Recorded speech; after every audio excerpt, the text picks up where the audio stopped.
What will we do with this moment? How will we be remembered? Look at the opportunities before us. This election really isn't about the left versus the right. It's about we the people choosing our government and the choice between freedom versus tyranny. Nobody has a chronic disease burden like we have. Why are we allowing this to happen to our children? Ultimately, the only thing that will save our country is if we choose to love our kids more than we hate each other. What is going on here is deeper than politics. It is deeply spiritual. We are being called to rise above the hatred and the fear and the evil. We need to remember above and beyond that we must love our neighbors, that we must treat other people as we hope to be treated. You want to be a rebel? You want to be a hippie? You want to stick it to the man? Show up on your college campus and try calling yourself a conservative. America is going to reach heights that it has never seen before. The future is going to be amazing!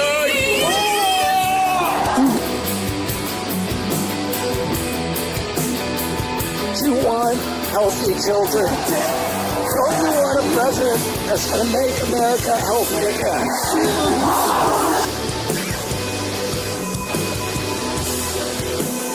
Come to you today as a former Democrat. I will be a first-time Trump voter tonight.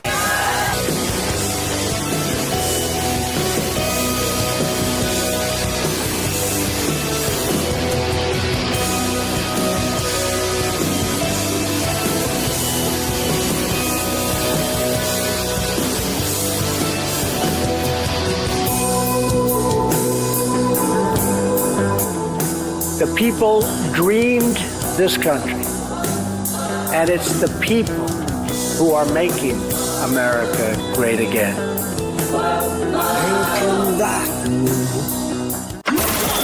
This is Fanfare with Barry Cunningham. Breaking news into the Fanfare newsfeed. This is a Fox News alert. The Supreme Court has just denied President Trump's application to stay or halt his sentencing in that Manhattan case, which will now happen tomorrow. It was a 5-4 decision with Justices Thomas, Alito, Gorsuch, and Kavanaugh dissenting. That means Amy Coney Barrett went with the majority. All right, so the sentencing will commence tomorrow. You know, I've told you many times I get shows put together and I plan out what I'm going to do, and then boom, something happens. Well, tonight, a lot of boom happened. So those of you who don't know, let me just tell you, Judge Merchan had scheduled to sentence Donald Trump tomorrow at 9:30. Excuse me.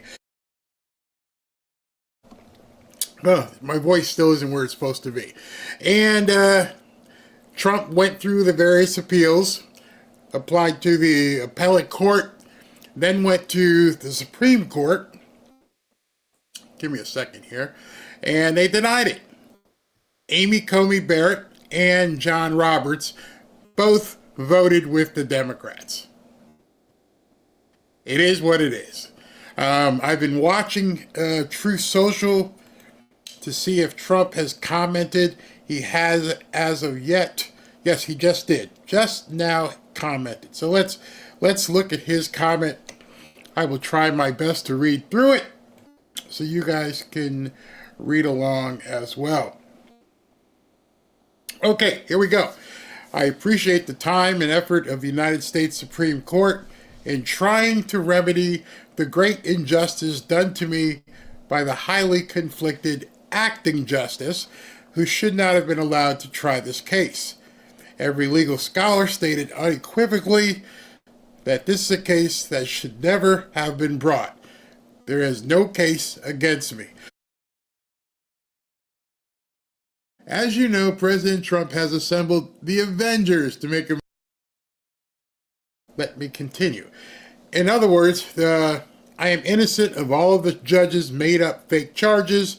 This was nothing other than weaponization of our justice system against a political opponent. It's called lawfare. And nothing like this has ever happened in the United States of America and should never be allowed to happen again. To this day, the highly political and corrupt judge has put a gag order on me, which takes away my First Amendment right to speak about very important aspects of the case.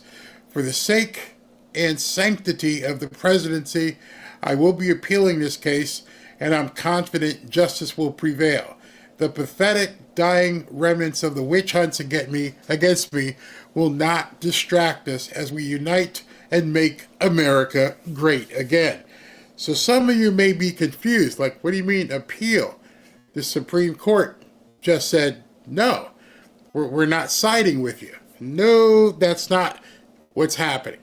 So let me break it. I'm not a lawyer, but let me break it down for you.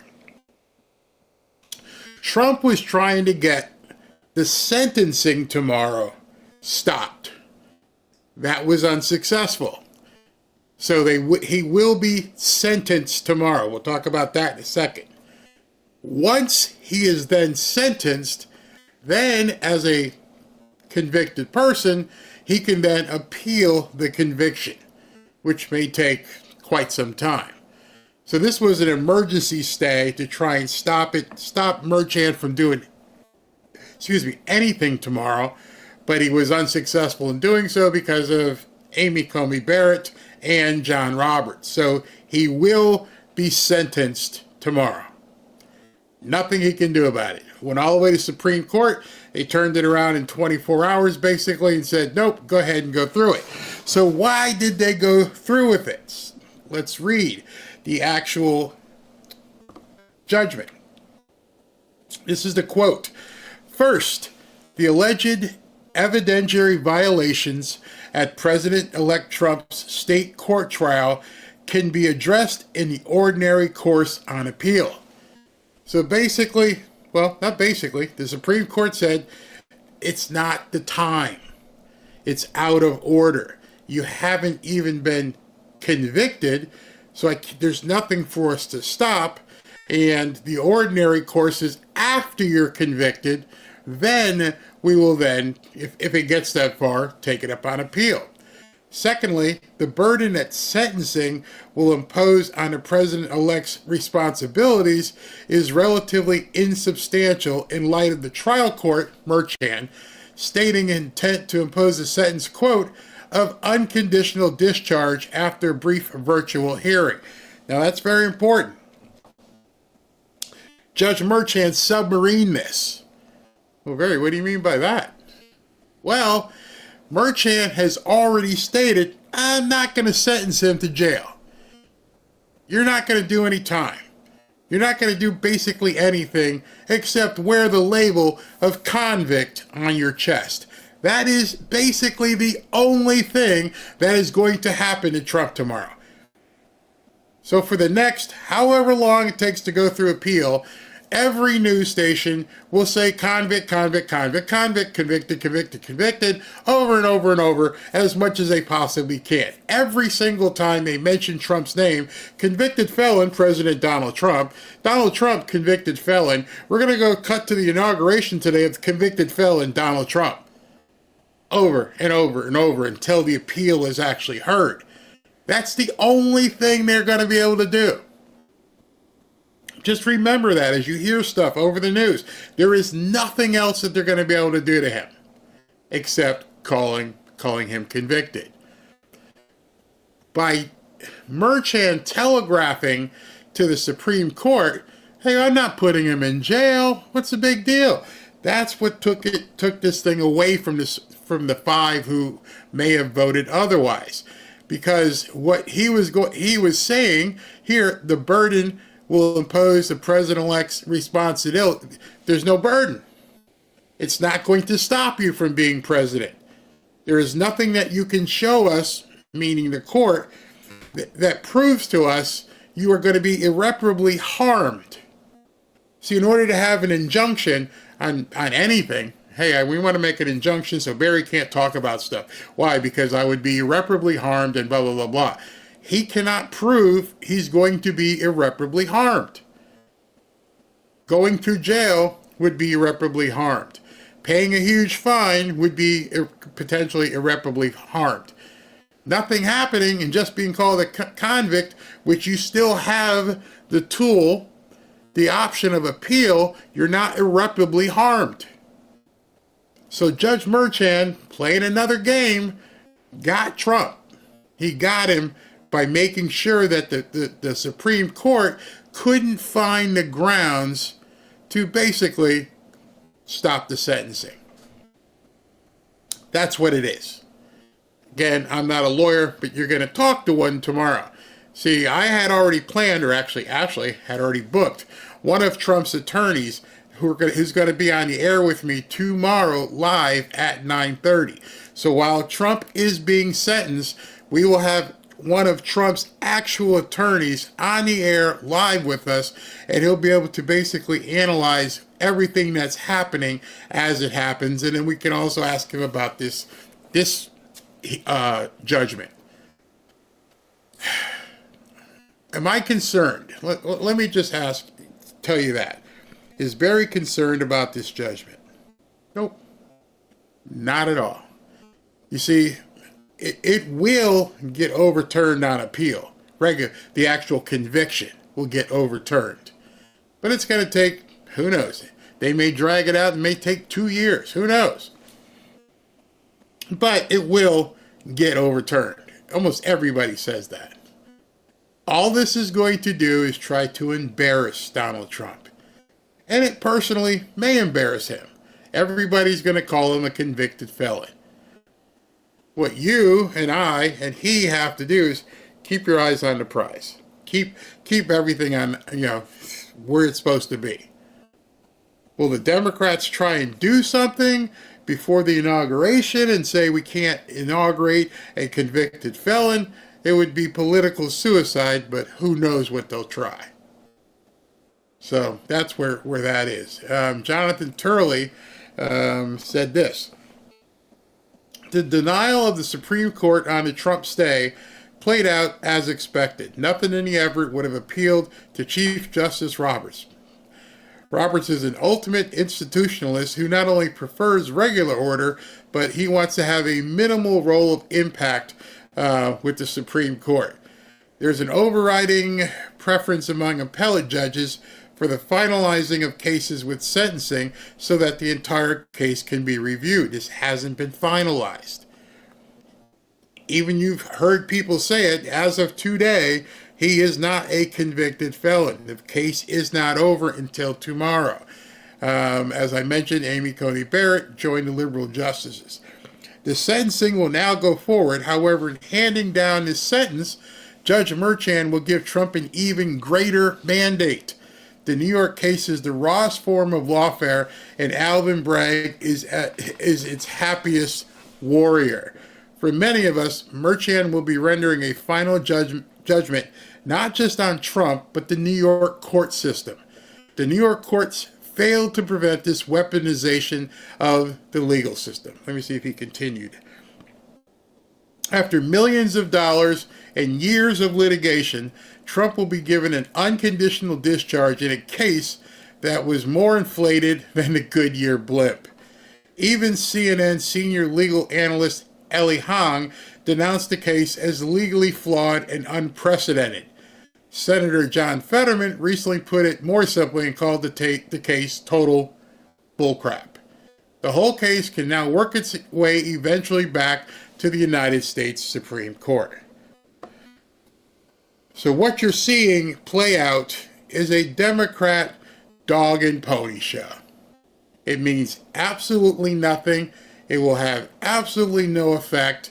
And the only reason they're doing it is for PR purposes. One, so they can try to claim a win right before this man gets inaugurated. That's the only reason. Unfortunately, in the time being, Scotus just gave its blessing to lawfare, one party gagging the opposing candidate and tying him up in a courtroom during an election and creating crimes out of thin air to imprison your opponent.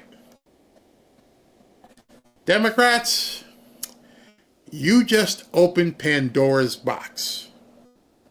Understand, now it's all out there for everybody to see. And now you were worried about how Trump's going to come after his political opponents. Game on, bitches. Excuse my language. Game effing on. At this point, Pam Bondi and Kash Patel should unleash the hounds of hell and go after every single one of these people. You want to play lawfare? Let's go. Let's friggin' go. So what's going to happen now? And you can mark my words and take it down at 8:16 on January 9th.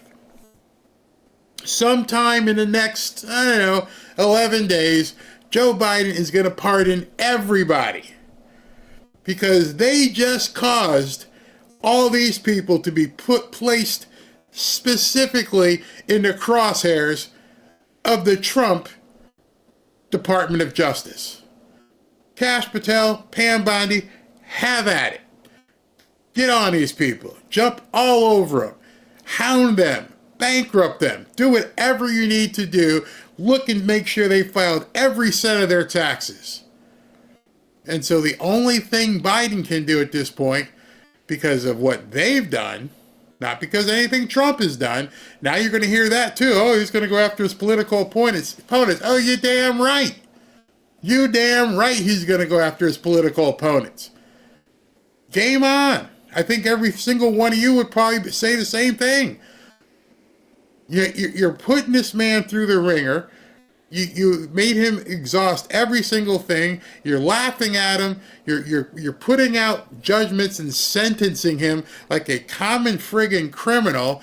Remember, Merchant could have easily just said, we're done. We're not going to play this anymore. He got elected. Nope. They kept going. Letitia James, she's next. Watch what happens. She's going to try and, get that $450 million from him. I can confirm all this with Peter tomorrow when we talk to him, but he ain't going to convince me, I don't care how much of a lawyer is, that at this point, revenge is not eaten like a cold dish. It's going to be sweet revenge. With that, let's see who else had something to say. John Reese said this: terrible decision by Scotus this evening, refusing to stay the imposition of conviction pending his immunity appeals. Immunity protects against conviction in the first place. That alone should have been sufficient to justify a stay. The court totally ignored its own precedent on this matter. I don't know how the boss is going to react, but I'm okay. I'll tell you why in a second. Here's Robert Barnes. The decisive vote to allow the charade in New York to continue is the same decisive vote that stopped SCOTUS review of the 2020 election. Barrett. As predicted, she is the second coming of Roberts. She's not going to be Scalia. So, now you just have to think or watch what Trump does. Is he going to come out with the gloves and start swinging at these people? I would. I would if I were him. And now, in addition to everything else, tomorrow's hearing, unlike the entirety of the case thus far, Judge Merchan, a literal Biden donor who oversaw the deeply flawed Alvin Bragg prosecution of Donald Trump, is allowing audio tomorrow for maximum political effect. He allowed nothing during the show trial. They couldn't hear, you couldn't watch, nothing. But tomorrow I'm sentencing him, and I'm going to say all kinds of nasty things to him. And when I say all these things, the news is going to be able to hear it. You're going to be able to hear it. Everybody's going to hear how Judge Merchan decides he wants to chastise Donald Trump. You're going to hear the inflection in his voice. You're going to hear every single word with no other meaning, no other intent but to embarrass this man. God help these people. Because that's the only thing that's going to help you at this point. You too, Merchan. You too, because your daughter and all that money she pulled from Democrats, everything is fair game. I wouldn't want to be these people at this point. Just to be able to call this man names, that's what you want? That's where you want to go. Good luck with that. I hope you choke on it. And Trump was magnanimous as he thanked the Supreme Court. But this is going to be dirty. Very, very dirty. Gracie says, game on, MAGA, let's go. Trump, nothing will happen to these people. He has to go after them. Let's see here. All this did was put New York lawfare into overdrive on steroids. They have to know this. They're not stupid. They know what's going to happen next. So it's kind of obvious that Biden's going to have to just blanket pardon all these people. Barra is based on due process. The crooked judge needs to finish the conviction process so Trump can then appeal. Correct. The Dems are just digging themselves a bigger hole and guaranteeing they will never get back in office. Somebody had a good question. Where did that just go? I want to make sure I can pull that. Okay. It went by fast, but I think I just found it. Okay, here. Georgia, how you doing, Georgia? Georgia asks, what does this mean about the gag order? Barry's not an attorney. I will ask Peter that tomorrow. But if what I believe to be the case is tomorrow, the case is over. You can't continue a gag order beyond the adjudication of the case. Excuse me. So what that means is after he sentences him for whatever he decides to sentence him, the gag order will be released and Trump can fire back. Yep. So I will confirm that. Excuse me. I will confirm that, and then we will see. Guantanamo to all the traitors. Yep, I think so. Deservingly. We finish this now. I mean, I'm looking to see, I'm going through here, and I'm looking to see if there's anything in here with anybody saying, don't go after him. And I'm like, there's stuff like this, Barry, if I were Trump, I would even go after the FBI agents that came to my property at Mar-a-Lago. That's a whole different case. That's a whole different case. People like, and he will. Amira says, and he will go after these people. Love Darlene, thank you. When the enemy shall come in like a flood, the Spirit of the Lord will lift up a standard against him and put him to flight. Yeah, right. Keep your eyes on the prize. Thank you, Barry, for exposing what is happening. So tomorrow, excuse me. So tomorrow, be prepared. Be prepared for the next 11 days and thereafter to hear convicted felon all the time. With joy. They will be smiling. Doesn't matter. The man got elected. I'm pretty sure nobody would have cared if he was already convicted. He won in a landslide. You're not going to stop him. What is to stop Merchan from sentencing Trump to jail? Well, because he already declared that I'm not putting him in jail. The Supreme Court, let me, that's a good question. What would prevent Merchan tomorrow from sentencing to jail? He's never shown any inclination to be honorable. Okay, let's back up. This was the actual wording of the judgment. The burden that sentencing will impose on the president-elect's responsibilities is relatively insubstantial in light of the fact that the court has already stated that its intent to impose a sentence of unconditional discharge. So the Supreme Court only said we're not going to stay this because of two reasons. One, it hasn't been adjudicated yet. And two, because the judge already said, I'm not putting him in jail. You have to understand that. So for Merchan to say, you know what, now I'm going to stick him in jail, I bet you if they even tried that, I bet you the Supreme Court would come out with an emergency declaration before they even put handcuffs on Trump and tried to take him to Rikers. So no, he can't go back on it. And then they would probably disbar him for ignoring for lying to the court. So that's not going to happen. He's not going to jail. Kasink says, I hope he does go after them. I also hope he gives the Dems both middle fingers at his election speech. What's Dan Bongino called? The double-barreled salute. I just want to let you guys know, like American Dreamer says, pray for Barry's health.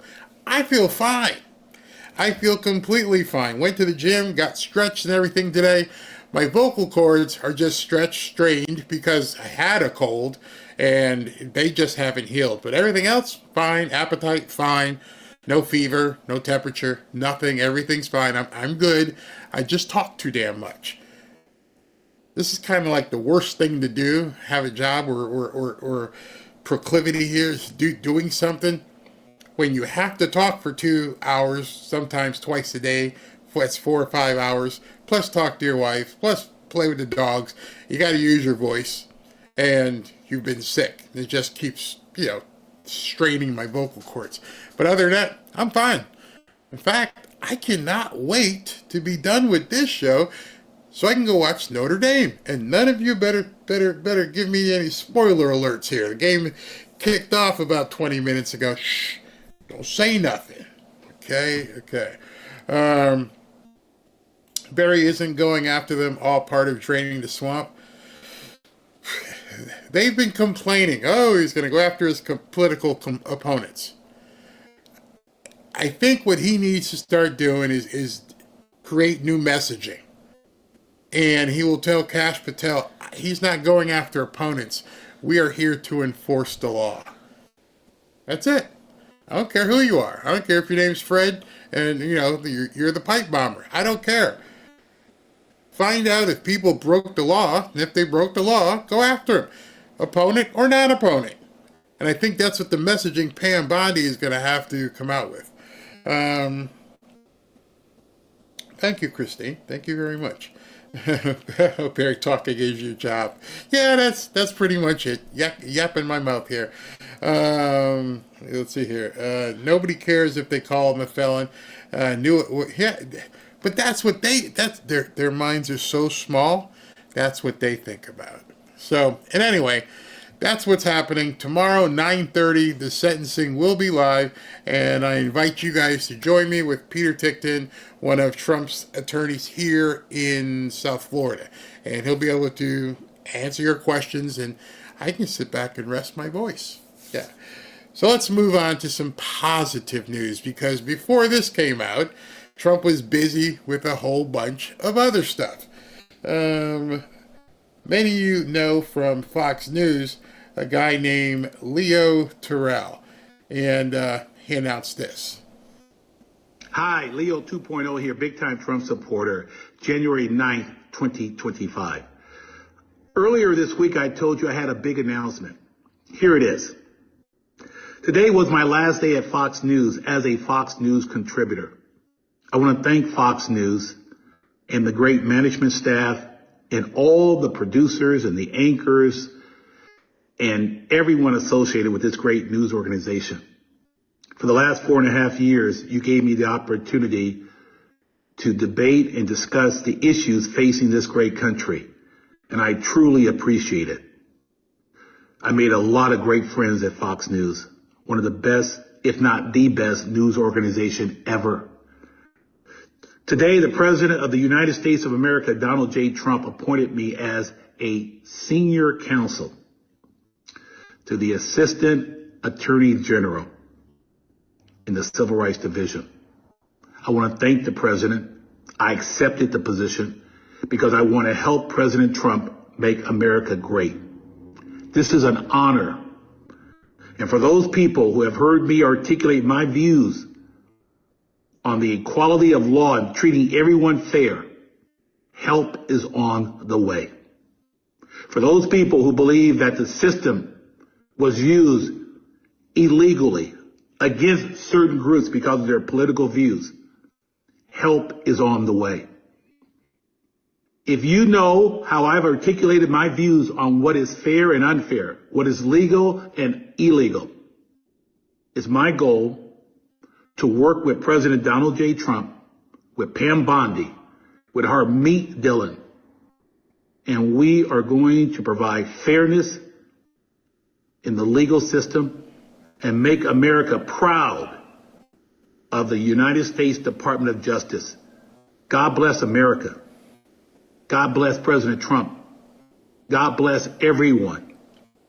And thank you again, Fox News Corporation. All right, so this is Donald Trump's announcement that you're seeing in front of you. I am pleased to announce that Leo Terrell, Leo 2.0, will be senior counsel to the Assistant Attorney General for Civil Rights in the United States Department of Justice. He will work alongside Harmeet Dillon, a fellow Californian, and our incredible nominee for United States Assistant Attorney General for Civil Rights in the Justice Department. Leo is a highly respected civil rights attorney and political analyst. He received his law degree from the University of California, Los Angeles, UCLA, better known as, and has defended many high-profile cases throughout his incredibly successful career. Leo will be a fantastic advocate for the American people and ensure we will make America great again.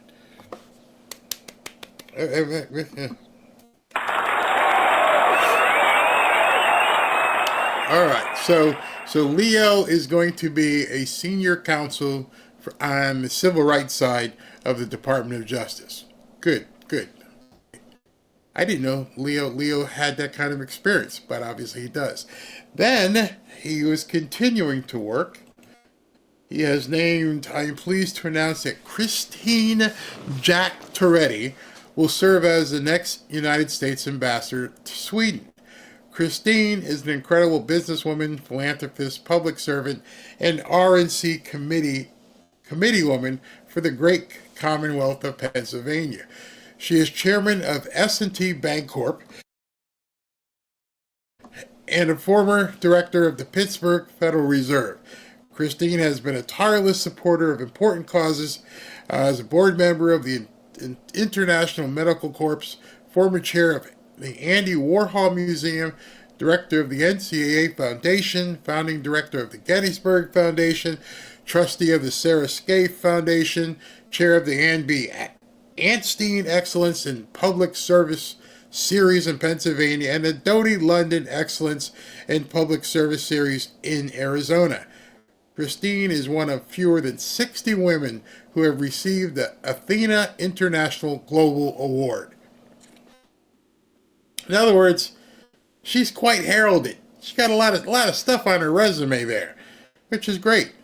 Good. All right, so he made those two announcements tonight, in addition to the stuff about the Supreme Court, and that's the last he has posted.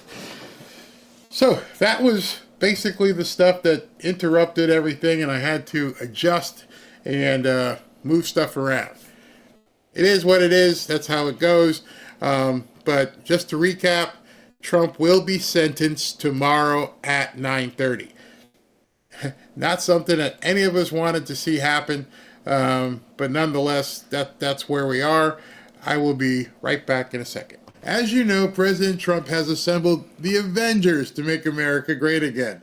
And of course, we're all excited and ready to see them get to work. But with everything we're seeing right now, don't take your eye off the ball. Things could get much worse before they get better.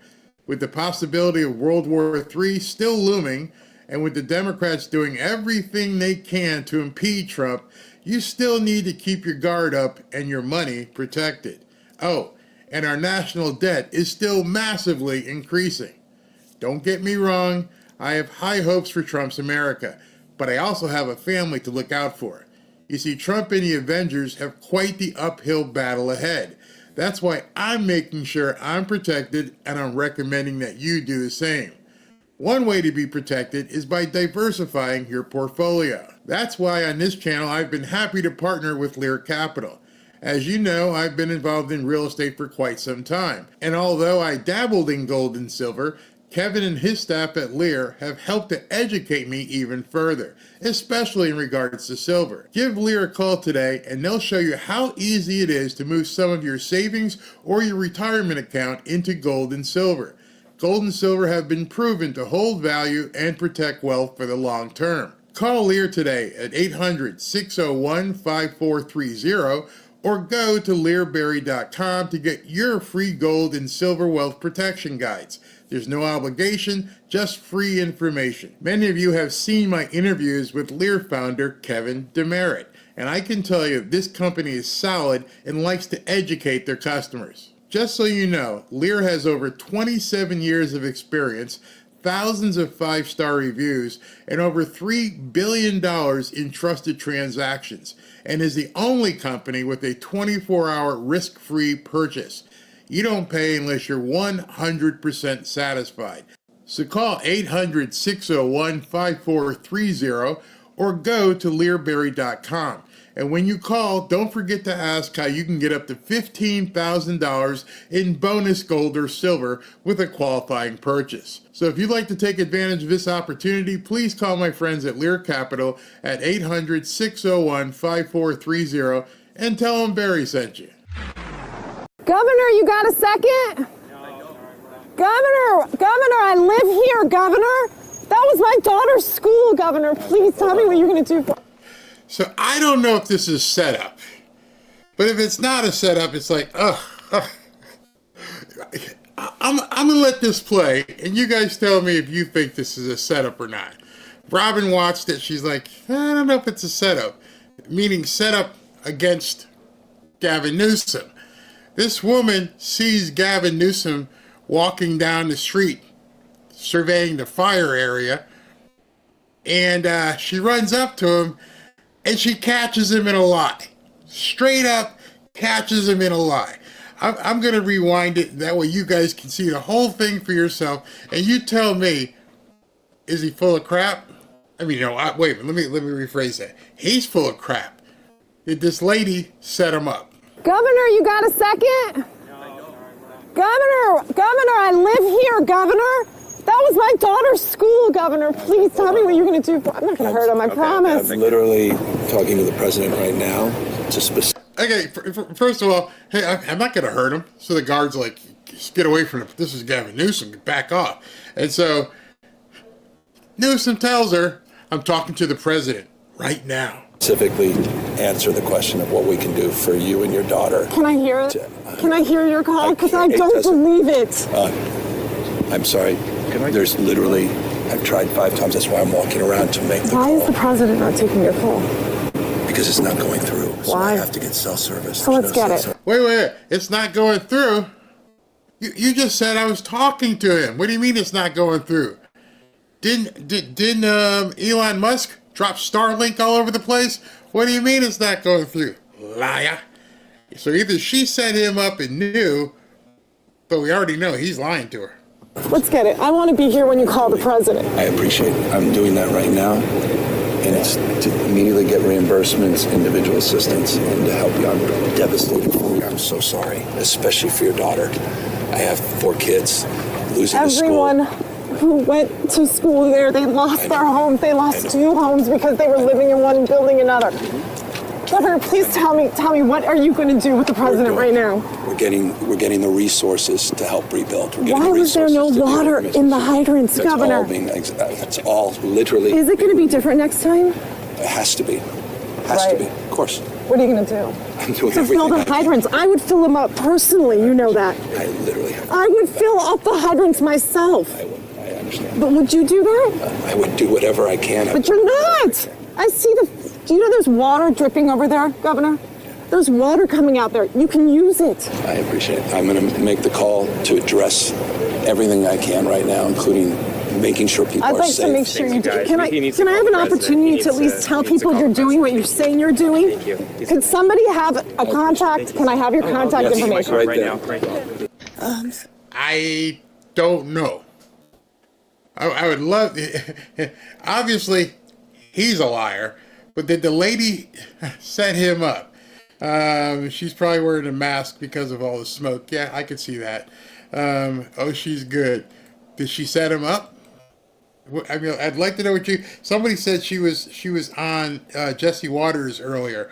But I don't know. But she called him out. She called him out and let him know he was full of crap. Let's see, I think it's staged, but staged which way? Obviously, he was lying. So I don't think he set himself up.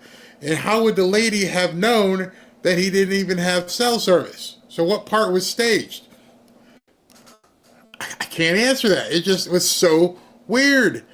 Yes, she ran up on the governor, but if it was staged, it made him look stupid. It made him look stupid and inept. And why would you stage that if you were him? I could see her, but she would have to know his timing and everything. This is just weird. This is just really weird. Totally irrelevant at this point, unfortunately. Yeah, it's irrelevant, but again, what does it show? It shows more and more that everything you're seeing in Los Angeles right now is a crock. From the government. No, the people did lose their homes, as you're about to see. As you're about to see right now.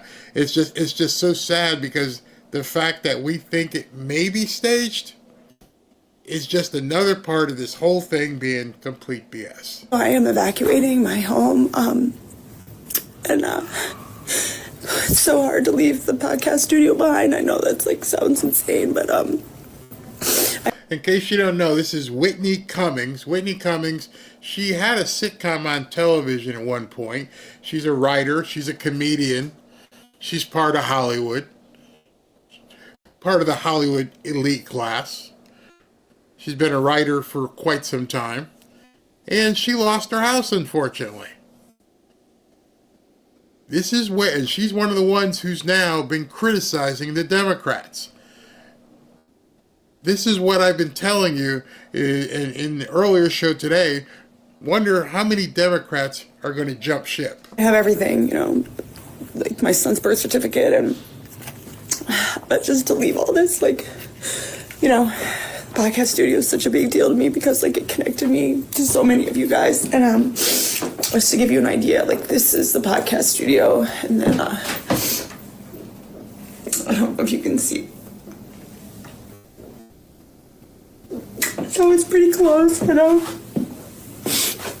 know what I'm gonna lose, but it's weirdly you really find out what matters to you when you have to evacuate. I'm not taking the cameras. I'm just taking little trinkets and stuff that you guys gave me at shows, and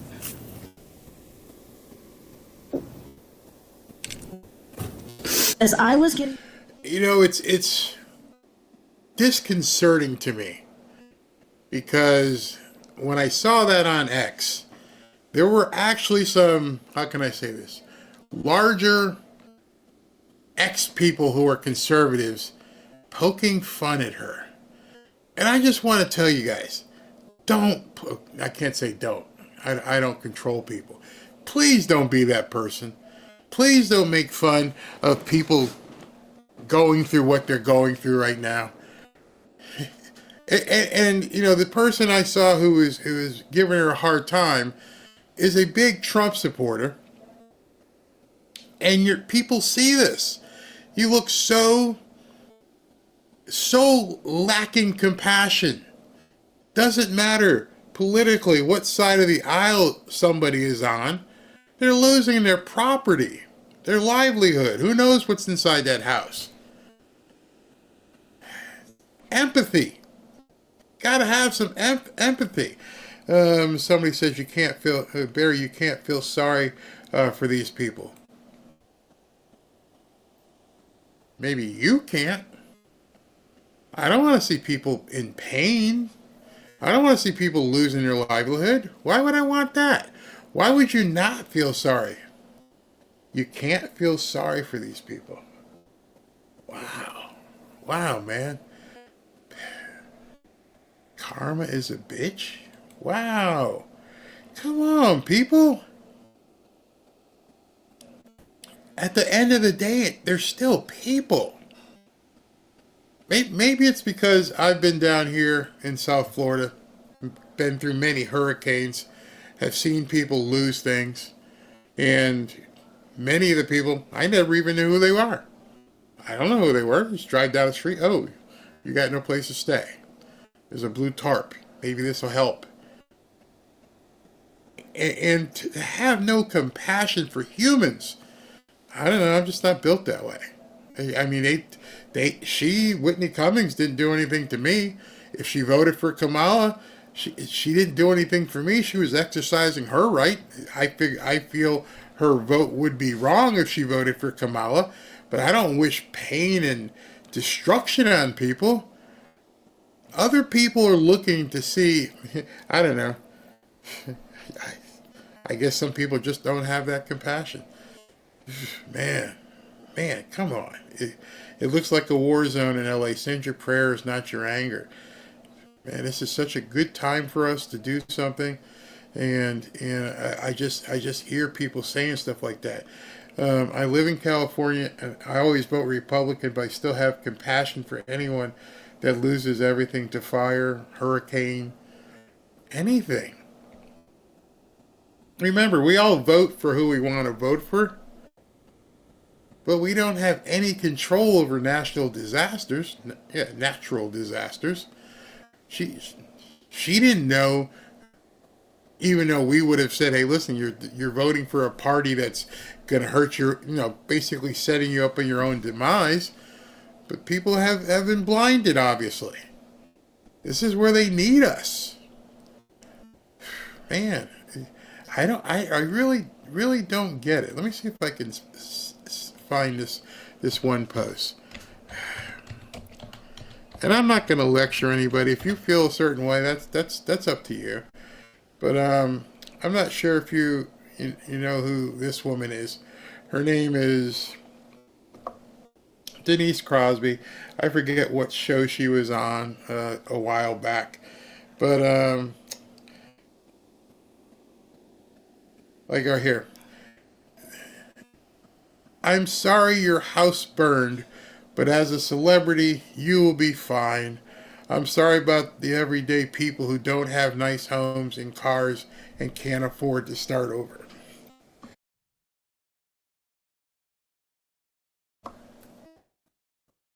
Why would you let class, someone's financial situation, control your ability to be compassionate?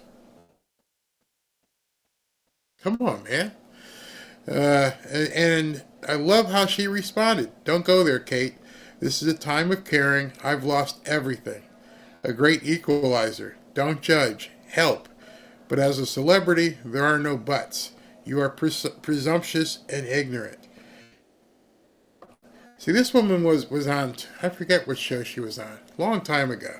So she was on television. She had money. But this is what I was saying before. You're judging and thinking everybody who lives in Hollywood is still rich and has lots of money, when it's not true. And so here's a woman at her worst. She lost everything, she said. And you got people pounding these people. I can only hope that it doesn't happen to you. My whole family out. All you have in your mind is just you're in survival mode at that point. I saw men coming into our neighborhoods. Police confirmed it. She had this to say. Take a listen. It was wild. We just started seeing all these cars pull up, doors open, in groups of men running up our street, going up to the doors of these houses. And we weren't sure what was going on. I'm thinking, are these people here to help my neighbors? I hope so. And I left, and then my husband talked to the police and said, what are those guys doing? These guys don't live here. Get them out. Looters, the scum of the earth, have showed up.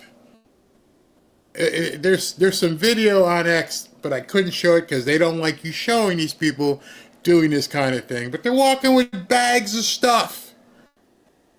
One person took one of those push garbage cans and filled the garbage can up with somebody else's stuff, while these people are trying to salvage the entirety of their lives. My next door neighbor said, his quote, there were like 100 people that came up on scooters and were trying to get into any and all houses on the street. And did you physically see police officers stopping them? I didn't, but it's... Okay. So in addition to people not putting out fires because there's no water, why are the police not stopping looters? See, this is where the Democrats are sitting back. There's got to be, this woman here, she's got to be thinking to herself, what the hell did I get myself into? My friends, family, co-workers, their houses are burning down, and we've got knuckleheads stealing stuff, and nobody's helping. Nobody's coming to help. This is where I think there's such an opportunity. Hey, man, you voted for these people. They set you up. And now you know for sure no one's coming to help you, no matter how bad a situation you're in. House burned down? Sorry. You got a nice car someplace. Let's see what we can do. Get out. I'm going to call 911. No one's coming to help you. Not to say that they weren't. It was so incredibly chaotic, and I was so worried about my big family and getting them out of our old tinderbox of a house that I was just focused on them first. Recall a news story from last year. There was some interest. Before I get into that, so I don't know if you've ever been in a position of complete, utter helplessness. But talk about empathy. I don't know, maybe because I'm a Christian and I just put myself in people's plight of nobody coming to help, especially a woman. I mean, I'm a big guy, and I have some stuff over there. But can you imagine being a woman with kids, huddling, wondering what's coming next? And you look out the window, and it's not the police. Oh, it's these guys, and they're coming to take whatever they want to take. And you're looking for some solace. You're looking for some peace. Ashes are falling, house is burning down, car may not work, don't know what's going on, and now you got these guys coming up the street trying to steal whatever you have left. And you want to get on X and go, you deserve it. You should have realized what you were getting yourself into. Maybe she just realized it. Maybe that's when you go, oh, can I help you? Is there anything I can do from wherever I am and stay on the phone with you? Let's have a conversation, something. I can't really do anything from Florida other than to let you know I care about you. And I keep saying this almost every single night now, and I'm like, is this really me? Is it really me trying to show people compassion? Are there people really out there who are void of compassion? F them, screw them, they voted for it. Too bad, they're rich. Huh? All I know is if it was me, and definitely if it was my wife, and there was nothing here, and I'm looking up to the sky because there's no roof. I'm like, what do we do? What do we do? Do you care if the person coming to help you is a Democrat or a Republican? And if they do come to help you and they end up being different than you, don't you think that might make you feel different? Yes, pray for humanity on both sides. When someone is in need or in pain, I don't ask what political party they belong or if they are rich or poor. I just help any way I can. I saw a video, I didn't have a chance to download it, with one of those DEI fire people from Los Angeles. And the person said, when you call 911, you want to know that the person coming to help you looks like you. And I'm thinking, said nobody ever? Said nobody ever. Yeah, I need help, but make sure they're black. Said nobody ever. Yeah, I need help. Make sure they're gay, okay? No, come help. We've twisted things. We have twisted things badly. Well, speaking of twisted, check out this piece from this idiot. And the fire departments and the firefighters in California. And the interest was that there were too many white men who were firefighters, and we need to have a program in California to make sure we don't have enough white men as firefighters. So we have DEI, we have budget cuts, and yet. Before I go into this thing, somebody posted here, and I didn't even realize it. Oh, you're in California, meaning these people coming up the street to steal your stuff? You can't even use the pew-pew. That's why we don't worry about it down here. You come walking up the street after we had a hurricane, you're in trouble. You might get stuffed in the bag.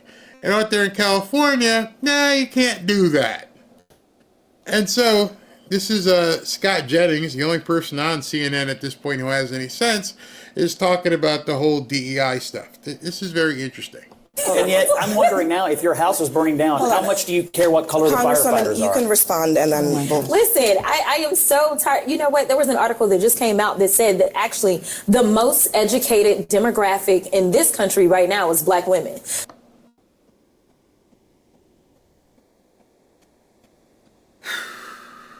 Lord help me. Lord help me. This woman went on a national television network, news network, fabricated some article and said, an article just came out. You don't even remember the title. You don't remember where you read it. But some article came out and said black women are the most intelligent people on the planet right now.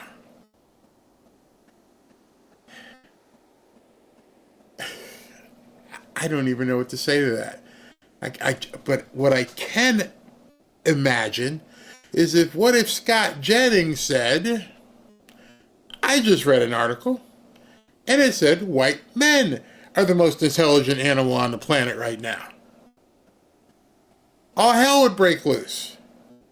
But this woman is a sitting member of Congress, and she just said on national television, in regards to DEI fighting fires, that black women are the smartest people on earth.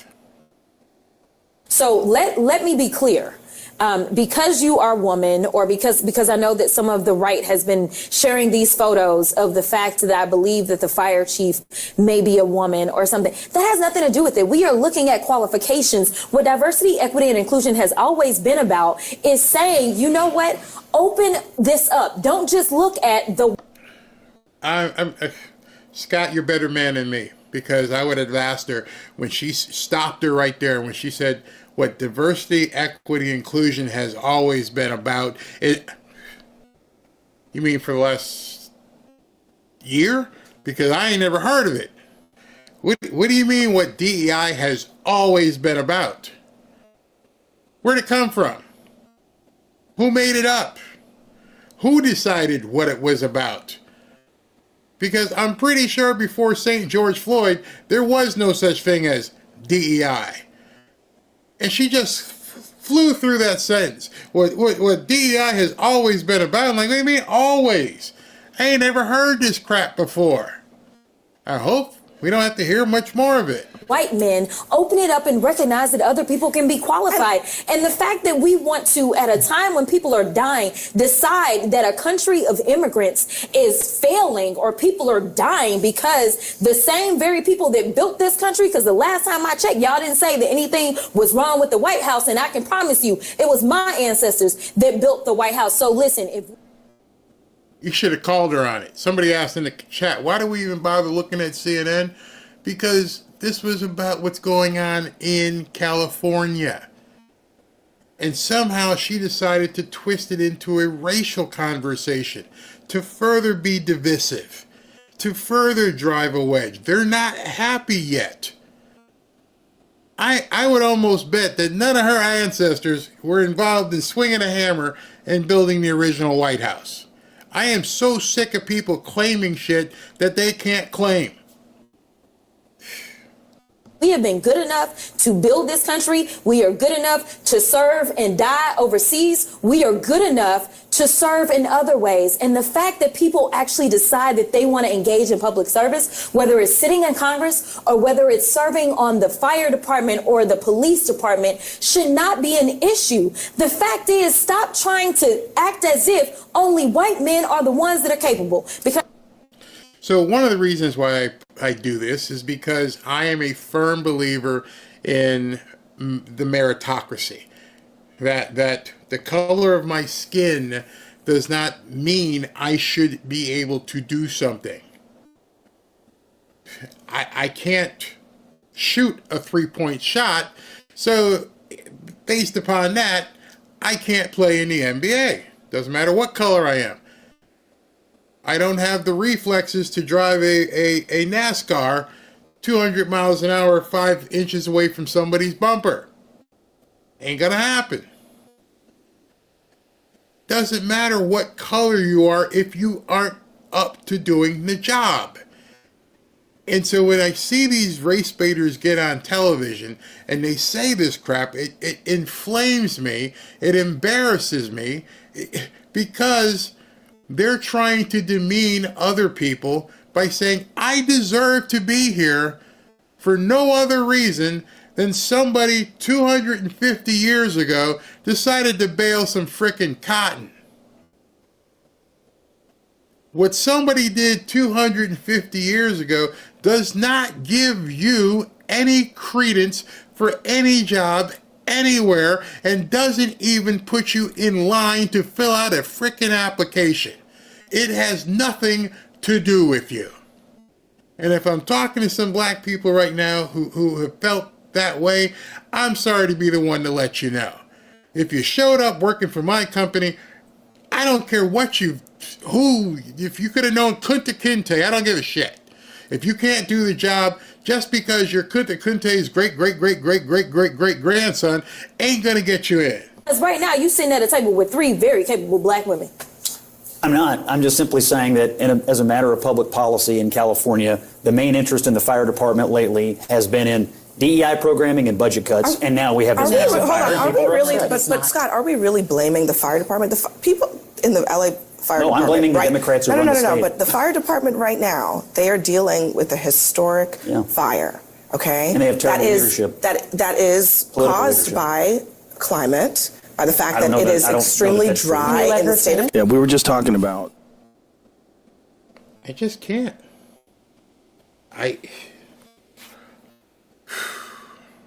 Sometimes I wonder if these people on television are actors, because I don't understand how you just make shit up. This fire was caused by climate change. How would you possibly know that? Nobody as of yet has determined how these fires started. Actually, there was one fireman who said it started in a yard and it kept going. So it was not climate change. The wildfire situation and how crazy it is that they spent $24 billion last year on the homeless. Yeah. And what do they spend on preventing these wildfires? Zero. Zip. And in 2019, I think Newsom said, I'm going to take care of the forests and maintain the forests and do all that kind of stuff. He didn't do anything. And then on top of that, they cut the water off. Yeah, that's right. Yeah, it's all funny. And then I think all our tax dollars probably went for Gavin's hair gel.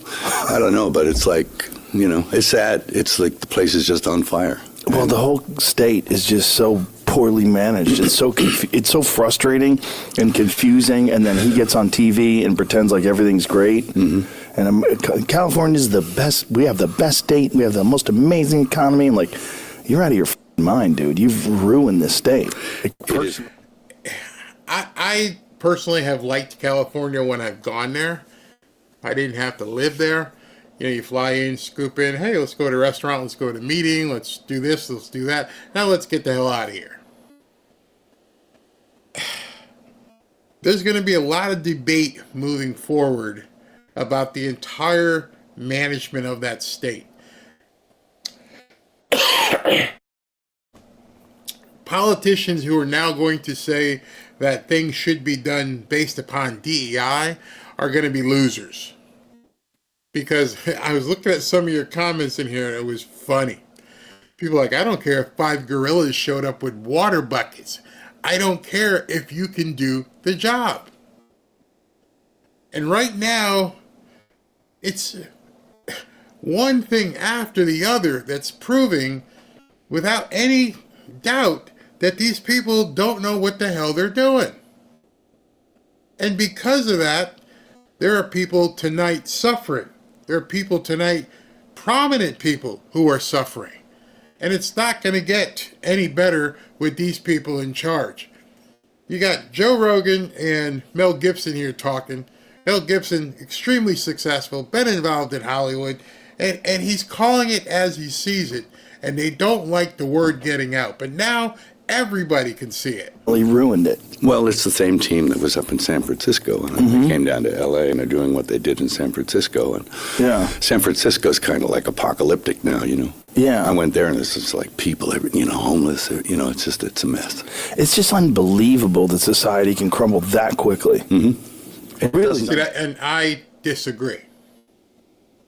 Joe, utmost respect, love your show, but it's not unbelievable that a society can crumble that quickly.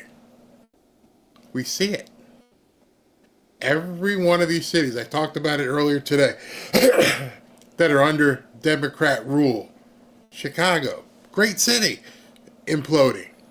New York, they're burning people in subways. They're charging you for sitting in traffic. It doesn't take, we are this far away from complete anarchy. I forget what they say, but I think that it was something to the effect of, you go 4 or 5 days without water, you go 3 or 4 days, maybe 5 days without food, you have no communication, you have no money. Within 7 days, society is done. You will have people breaking into whatever they need to break into. The only thing that keeps us stopping at red lights, when we pull up to it and there's a red light, the only thing stopping us is us. It doesn't put a force field around your car and lock your wheels. You see the red light and you stop. When we had a hurricane down here, it was, well, we had hurricanes, but this one time, I forget which one it was, and it's a major intersection, and we pull up to it, and people are just flying through this intersection. And I'm like, just because the light's off, no other reason, that the traffic light's off, people think it's okay to do whatever you need to do. You want to see a society break down? You look at when there's nothing going on, when there's no power, and there's nothing to stop people. And you're taking your life into your hands, trying to cross an intersection because the idiots who 1 day ago knew there was a red light there, now decide it's just a free-for-all and just do whatever you want. So no, it will not take long for society to break down. It will further not take long when certain parts of that society have been infiltrated with newcomers who are looking to make things worse. California and New York are pretty much going to be at that point. No matter what Kathy Hochul says in New York, she's in Albany. New York City, I've already talked to some friends and family members who are like, we ain't going out. We just won't go out. Not at night. It's just not safe. We're hanging by a thread. We need to get to January 20th because we are hanging by a thread in certain locations. It's crazy. Believable. It doesn't take long. No. Yeah. I read a book once by Jared Diamond called Collapse. You ever read that book? Yeah. Crazy, right? It says all the things you need for a civilization to cave in and collapse. And a lot of the things are present, all those earmarks, the precursors of a collapse, they're present in our time. So it's an interesting observation. Yeah. I'm going to have to get that book because I want to see what those precursors are. Somebody had put something in here, and it was very interesting. It said like 3 days. What did it say? Okay, here. Mountain Dan says, in 3 days, people will steal for food. In 7 days, people will kill for food. I know I go about 12, 14 hours. I'm ready to kill for food. But I understand what you're saying. And so, if we ended up getting into that situation where it's 10 days of darkness, which we've talked about, this is what, the third day of fires, and there's got to be a lot of people who are stuck, who are looking for food in California. You see the airdrops and stuff and people helping, they can't even get those in yet. It's still, I don't know what as of right now, but earlier it was 0% contained.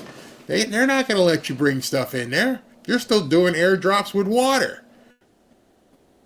So right now, think about these people have been without power, meaning they've been out without water for 400 or 500,000 people with no water, no electricity. These are the ones who still have homes. And depending on how many people in that house, how much time do these people have? Scary. Very, very scary. Barry, last time I was in Chicago, where he's from, I wouldn't go to downtown Chicago. Nope. If you're continuing to not understand, please pray about it. Absolutely. Let's see here. Just let the power go out for half of the country, then you will see light the hard way. Ooh. Wow. Yeah, it would go crazy.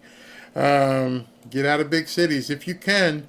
I mean, Ashley's in here tonight, and I'm not going to name any names because I don't know the names. But I get a text from Ashley, and my grandson's school. Some kid walks in with a gun. I'm like, oh my God. What? I can't imagine how she felt because I didn't have to imagine how I felt. And so I got to get that book that Mel Gibson is talking about because I want to know what these precursors are for the collapse of a society. It's frightening, terrifying. Unbelievable where we are right now. And you're seeing it play out. And they were going to do it to us. President-elect Trump has been needling you a bit, calling you Governor Trudeau, talking about making Canada the 51st state. Did you have any interaction with? So this, changing gears here, I got a couple stories I want to show you. This is really interesting. So I had told you guys a couple days ago that Trump feels that publicity, whether good or bad, is worth having because people are talking about it. And I said Trump probably says a lot of things and throws out trial balloons because he knows people are going to talk about stuff. And so, even whatever far-fetched things were, Trump comes out and says, yeah, let's make it the 51st state. And now what's happening? Now, and I told you, it forces other people to talk about it, which by forcing other people to talk about it, it puts it in the news. And then it allows people to have conversations and discussions, good and bad, positive and negative. Hey, could that work? Could that happen? Should that happen? I don't know. Maybe we should think about it. Should we? And all he had to do was say it in a press conference. Yeah, well, let's go ahead and annex Canada. No, not today. But that's not going to happen. Canadians are incredibly proud of being Canadian. One of the ways we define ourselves most easily is, well, we're not American. There is such a depth of pride that that's not actually an issue. What I think is happening in this is President Trump, who's a very skillful negotiator, is getting people to be somewhat distracted by that conversation, to take away from the conversation around 25% tariffs on oil and gas and electricity and steel and aluminum and lumber and concrete, and everything the American consumers buy from Canada is suddenly going to get a lot more expensive if he moves forward on these tariffs. And that's something that I think we need to be focusing on a little bit more. So, hey, Justin, you said that Trump is distracted and he's trying to deflect from this other stuff. Trump didn't go to CNN studios to respond. You did.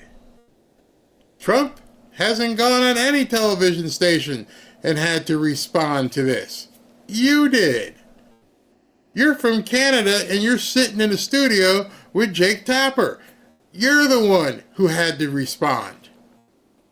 So if it was nothing to it, if it's no big deal, if it'll never happen, why are you talking about it?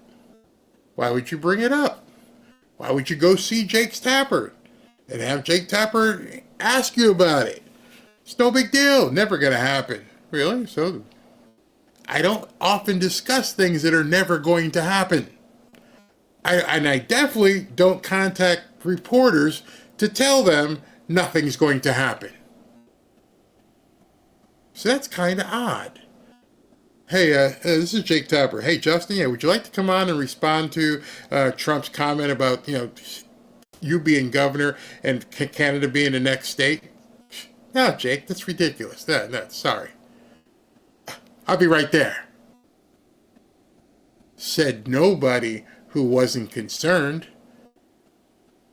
Think about how many times billionaires and government leaders get phone calls and talk about deals and pitch deals and everything else. It's ridiculous. I'm not talking about that. It's irrelevant.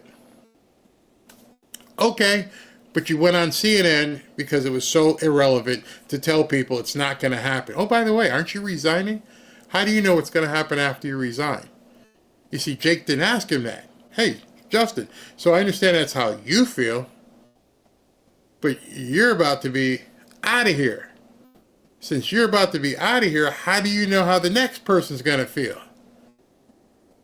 Jake, that's a simple question that a reporter with any kind of, sense would have asked.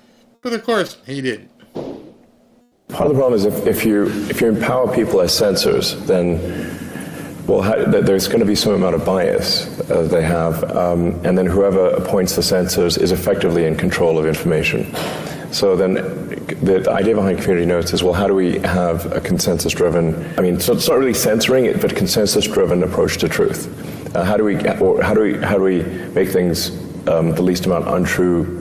Like you can say, you can't perhaps get to pure truth, but you can aspire to be more truthful. Sarah, I was just saying to you. Okay, so I had been planning this story for a couple days, but ran out of time, so it's a perfect day to go into it. I already have it set up.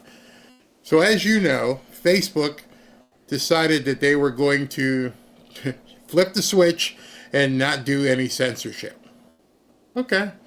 And they're going to do away with the fact checkers, all 100,000 of them, what they are. They're all done. And we're going to go to a community notes system just like X. I hope these people here are listening. Believe it or not, my video from earlier, it got dinged. I had to appeal, maybe because I was talking about, the lesbian who's doing things right. You probably can't say the word lesbian without them dinging you. But in any event, as soon as Mark Zuckerberg and Joel Kaplan hit the news and started telling people that they weren't going to, they were going to do things. I'm trying to say this without getting in trouble again. Let me see if I can't just show you what they said. But anyway, they're going to do away with censorship. Then he went a step further, and I got to show you this because this will really tell you what I'm trying to say here without me getting in trouble. They posted this yesterday, or was this today? Yes, yesterday. Meta, Facebook, changes hate speech rules, dropping protections. So now people on Facebook are going to be able to say whatever they want to say about that particular group of people. We're not stopping you. You can say whatever you want. Oh, that was the last straw. We understand you stopped the fact checkers, but now you're declaring open season on the Alphabet Mafia. That's a bridge too far, Mark. And they went nuts. And so all of the news stations here and abroad began complaining about the lack of censorship. The ad break, the one demographic that I'd have some concern about now is basically people like of our parents' generation, our mums, who might previously have seen something on Facebook, but it would have already had the greyed out slate where it wasn't as easy to share and to see and to be perhaps, fall victim to disinformation. And now if that's going to be democratized somehow, it does mean that people who don't necessarily see everything as dubious will be taken in by stuff. Yeah, completely. And not even just like people of a generation who say have had to come to terms with social media. People who are being born into the social media age as well, who are digital literacy isn't taught in schools. You have very good examples of vaccines are not real. It can be smaller scale, more harmful stuff. And it's all kind of planting seeds, which ultimately feeds a more harmful, demographic. And it's people, just through a lack of digital literacy. What we do. So you're digitally illiterate. You're stupid. You don't know what's real and what's not real. And because of that, this is going to be, so dangerous. So very dangerous. Because there's so many digital illiterates running around. Well, before there was digital illiteracy, I remember, as you do, going through the checkout line of a grocery store and seeing a magazine sitting there going, two-headed cow gives birth to a lizard. We knew it was fake. We had the discernment at one point as walking, talking humans to know, that's entertainment. That's fake. But now these 30-somethings think that you or your mom or your Aunt Jenny don't have the digital literacy to know what's going on. And so it's freaking them out. Is that the system on Facebook does work, even for people who don't entirely believe the work of fact checkers or, people on the more extreme end of things who believe that the fake news media is making everything up. It actually has been shown to reduce the spread of misinformation. It's no coincidence, obviously, that this announcement is being made a couple of weeks before Donald Trump comes into the White House. That's how Zuckerberg describes his new approach. Now, in this world we live in where people criticize and focus on traditional media, and there's plenty of valid criticisms there, it is worth recalling platforms like Facebook and Instagram now reach far more people than newspapers or television news. That's their problem. You see, since Facebook, YouTube, Twitter absolutely dwarf the audience on television, they were hoping that the censorship would continue and to force you to be watching their shows. If they could force you to watch their shows, they could control what you hear. Being able to control the messaging is what allowed the Democrats to do what they did for so long.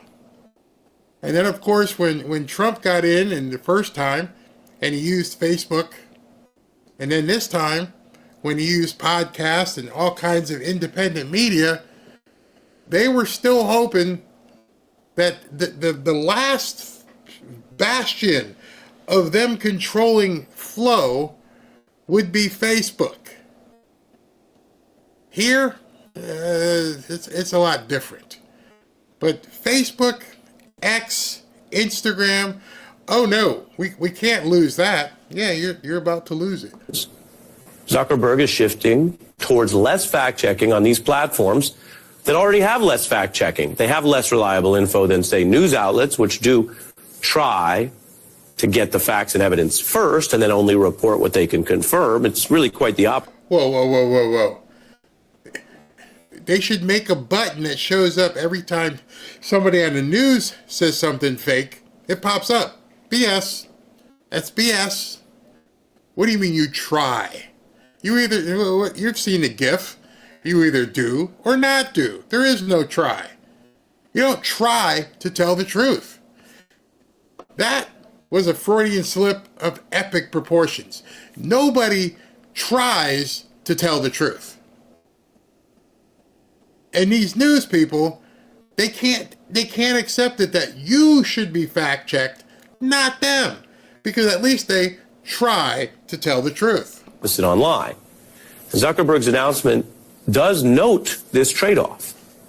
I want you to listen to this so you'll hear him in his own words. He basically says that there's more, quote, bad stuff that will be posted on Facebook, that will be out there for you and your family to see and internalize and get into your brain and all that sort of question of the diet of information you have. There will be more bad stuff, he says, but that's the cost of erring on the side of not having other posts wrongly taken down. The reality is that this is a trade-off. It means we're going to catch less bad stuff, but we'll also reduce the number of innocent people's posts and accounts that we accidentally take down. We're going to work with President Trump to push back on governments around the world that are going after American companies and pushing to censor more. There you have it. That's Zuckerberg's pitch. You can assess it based on what he is describing, what he says he's doing.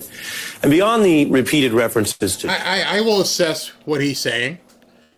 You're an adult. It is up to you to determine what you want to or not consume. You know, many of us have been to one too many Chinese buffets. I personally go to sushi buffets.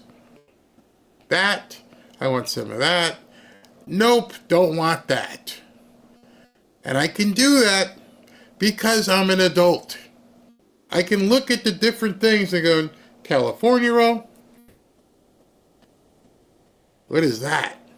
It looks like bait. I want any of that. Oh, I'll have, some seaweed salad. Looks good. See, the media doesn't want you to be able to discern for yourself. Be able to swipe, click, whatever you want to do. Well, that's not for me. Click. But they don't want that for themselves. They don't want you to be able to discern using your own noggin. I'm pretty sure if you saw something you didn't like, didn't agree with, you have the wherewithal to say, nah, I don't need a fact checker because I'm not interested. You see, what they want to fact check is Trump. They want to stifle conservative voices. And that's what pisses them off. They don't care if you said that's a cat, but it's actually a frog. Okay, you got it messed up. Hey, big frog cut somebody. They don't care. Trump says something. Oh, he's going to take over Canada or Panama Canal. Oh, we need to fact check that. That's what they're concerned with. Trump, who of course has used... Why would conservatives think fact-checking is biased against them? I mean, what are you sharing if you keep getting fact-checked for false information? Who said that? She's smug. What do you fact-check? What are you putting out there that keeps getting fact-checked? We're putting out stuff about you, moron. We're putting out that you're lying. We're critiquing what you people in the news say. That's what you don't want. It's incredible. Tell us more. Think about it.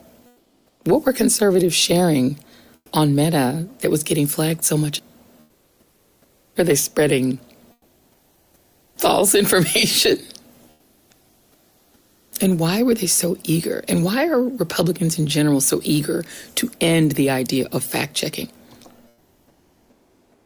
I don't know who she's talking to. Because the people she's talking to, they're the ones who are worried about people not being fact-checked.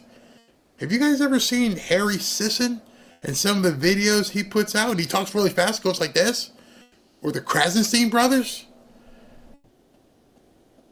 The fact that a field can be leveled terrifies these people. Terrifies them. What are they trying to share? What is the motivation for not wanting it to be fact-checked? I think he's got a good heart, but a very weak spine. So when pressure was applied to Facebook, he crumbled to preserve the business interests of Facebook. But this has been a huge week. Not only was Dana White added to the board of directors of Facebook, you had Nick Clegg, who was the global head of policy for Facebook, stepping down just 2 days ago. Nick Clegg was the former deputy UK Prime Minister. He was the one who wrote How to Stop Brexit after Brexit had already happened and was telling people to join en masse Keir Starmer's UK Labour Party, which is now arresting thousands and thousands of people in the UK. That was the man in control of speech policies at Facebook until just 2 days ago, and he has been replaced by somebody who is much more enthusiastic about free speech. So we're seeing, as personnel is policy, the personnel at Facebook is becoming more and more free speech. And now we see some institutional changes. The chopping up of the fact-checking arm of Facebook means all of the jobs of the fact-checkers are going in the waste paper bin, which means the market cap size of the censorship industry is going to be decimated. The market cap size, how big the revenue is, how big the industry is of fact-checking just got destroyed. It's big business to be contracted to do this fact-checking. This is Mike Benz, who Ashley is working on getting on the show. He's so right. That business of being involved in the ministry of disinformation, the fact-checkers, the fact that that pillar has now been erased from Facebook, is terrifying, not just to the left, but to the people making the money who have been contracted to be fact checkers. Remember, Meta is not just Facebook. It's Facebook, it's Instagram, it's WhatsApp, it's Threads. It is a platform empire, and these changes are system-wide. Then you have the removal of restrictions. I'm talking about immigration and gender issues, which are major cultural vectors. You have the removal of throttling for so-called... Well, think about that for a second. Why would discussion of gender issues, Title IX, boys playing girls sports, why would that have to be fact-checked? I'm pretty sure most of us can fact-check that whole issue. It's pretty simple. Yeah, you're giving us the fact-check. I can see your fact-check. It's them who don't want us knowing the truth. It's them who don't want us going, the emperor has no clothes on. I can see your junk. They're the ones now who realize all this crap that they have put out there. Like earlier when Jasmine Crockett was talking about her ancestors helped build the White House. Now, somebody can go ahead and fact check that. They can community note it. Okay, who's your dad? Who's your daddy? Who's your granddaddy? Oops, nope, he never worked on the White House, you lying little you-know-what. See, as long as they can say what they want, they don't want you saying what you want. And now, at least on Facebook, we'll see how Mark Zuckerberg goes. I'm sure there'll be some residual problems, but if he's going to remove it, they're in big trouble. Political speech, which never really meant political speech. It only really meant conservative speech. So everything's happening all at once, and the timing couldn't be better. We see all the posts on X about the big... All right, so somebody just typed and said, common sense is coming home. Blacksmith Friday says that's coming home. Yeah, Mike Pence is a wealth of information. The fact checkers is only for us. The libs can say whatever they want to. Absolutely. The legacy media abuse privilege of reporting news. Now they're losing that privilege. Yep. Which gives you, as I've been telling you, what? The opportunity to get out there and proselytize. The more chains and restrictions that come off of you, the more you can discuss so many things with so many people. These people here are fighting it tooth and nail. I mean, just if the algorithm spider hears you say a certain word, smack, gonna have to demonetize you. Then you have to do the appeal, and it's 7 hours later, and you lose revenue. Even if you win, they don't put the revenue back. It's got to end. You people here have to be more transparent. You have to say what was wrong. Why was there no notification? How about during the appeal process, you leave things as they are till you confirm something was, untoward. Things are changing. So, we know we can do it on X. Now we feel like we can do it on Facebook and Instagram, and that should set you loose. And one of the things that these people had, that they were holding over Elon Musk's head, is that we're going to break him, we're going to boycott him, we're going to make sure he loses money, and by doing that, we can crush the entirety of Twitter/X. Unfortunately, he hired Linda Yacasino as the president, who came from my world, the advertising world, and she started talking to these advertisers. And then she posted this today. Advertisers coming back. What's the data that supports that?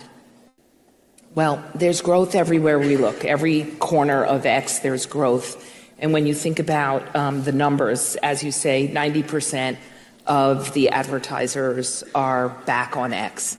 And bingo! 90% of the advertisers that boycotted X are back on X. Right at that point, they were Twitter, but now they're back on. 90%. You know what that's called? We're going to win so much, you may even get tired of winning. And you'll say, please, please, it's too much winning. We can't take it anymore. Mr. President, it's too much. And I'll say, no, it isn't. We have to keep winning. We have to win more. We're going to win more. I love that. I just love that. It's called winning. They can't take it. They're losing on too many fronts. Oh, great. You get to call Trump a convicted felon for some time. You whoopsie-doozy.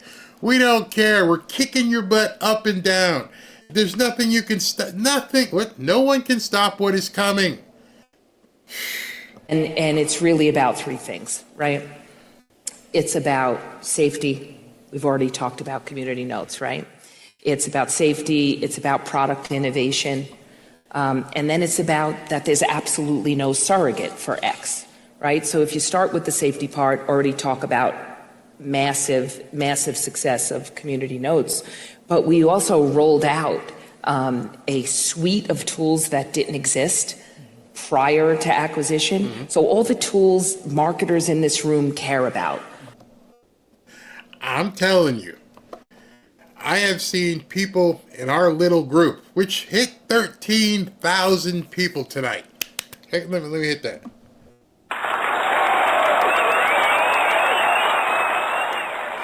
I got to make a whole new graphic. We hit 13,000 members in the group tonight. Thank you very much. If you want to join, it's free. I'll show you how.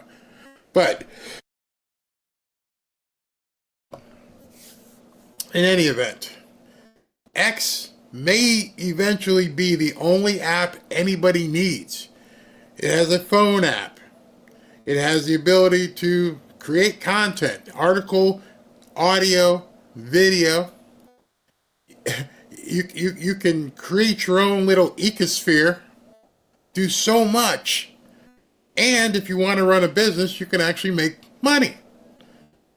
So she's absolutely correct. Right? So controls and settings that let you engage on the platform as you wish. Brand safety and suitability partnerships, industry certifications, check. By the way, talking about censorship, the woman she's sitting with is Catherine Herridge. Catherine Herridge used to be on Fox, went to CBS. They booted her because they didn't want her talking about certain stories. I believe it was the laptop. And now she's an independent journalist doing her own thing as well. So hats off to Catherine. The box, we did all the work. And think about that then leads to product innovation, right? Since acquisition, we have rolled out and shipped over 250 product innovations, more than in the last 10 years at the company. And one of those things, one of the best product innovations that I usually refer to it as, it may in fact be the holy grail of advertising products, is called Trend Genius, because it's something that only X can do. Is that a new innovation? New innovation. 2025? Maybe. We probably beta tested with it within the last, I'm going to say max 4 or 5 months. And how does it work? It's unbelievable. So everyone talks about what's Listen to this. Trend Genius is going to be game-changing. Game-changing. trending on X, right? No surrogate for X. You have to check X. You got to know what's going on.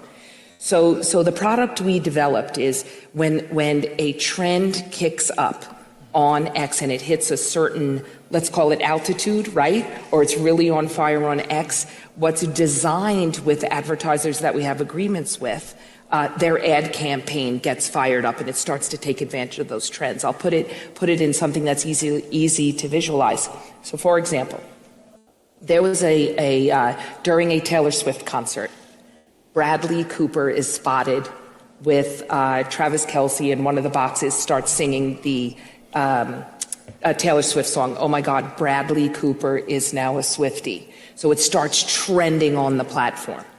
So what happened, because of our previous agreement with LVMH, and Bradley Cooper is an influencer for LVMH, that campaign starts kicking and fired in the real-time conversation that's talking about Bradley Cooper being a Swiftie in real time. So think about, for the marketers in the room, the holy grail: right ad, right place, right time.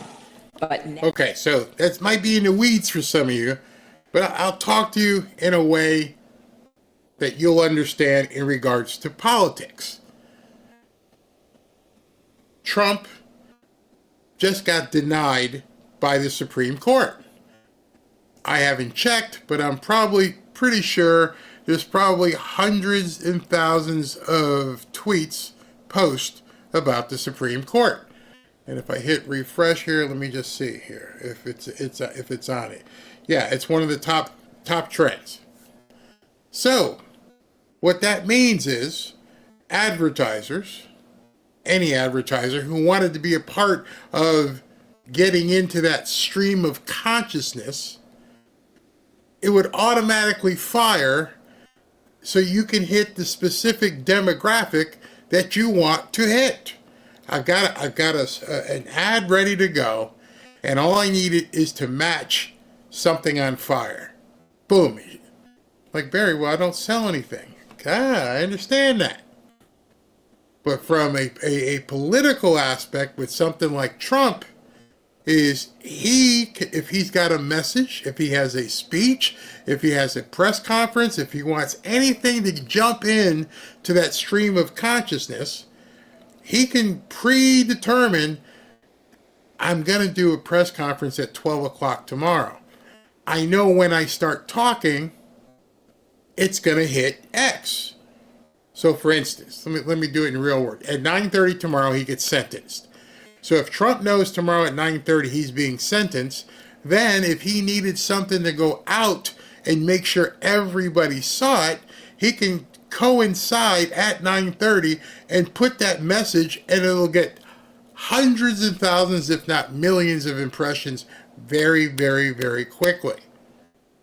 I know some of you guys aren't marketers, but if you are, if you do have something that would be of interest to people who would be in that stream of consciousness, now you can put a certain product into a certain flow at a certain time to make sure that you're basically running a Super Bowl commercial for like this much of the cost. Did I go too far in the weeds? Maybe, but I love it. Now you're adding global scale in the conversation. And the most important thing about it is, because of the uniqueness of the trends, maximum efficiency. I mean, knock every KPI out of the park with something like Trend Genius, because then when the trend starts to cool down, then your campaign pauses and we move on to the next. Imagine that. And actually, coincidentally, I would have talked to you about this anyway, because it truly is the holy grail in ad product, but replicated during the Golden Globes, where you had Zendaya, who's also an influencer with LVMH, another campaign kicked because the trends were so hot with her showing up at the Golden Globes. And the engagement. That was the big thing. Yes, the big announcement, and probably lasted like, what is that we see? Is there an engagement? So some of you probably like, Barry, what the hell is she talking about?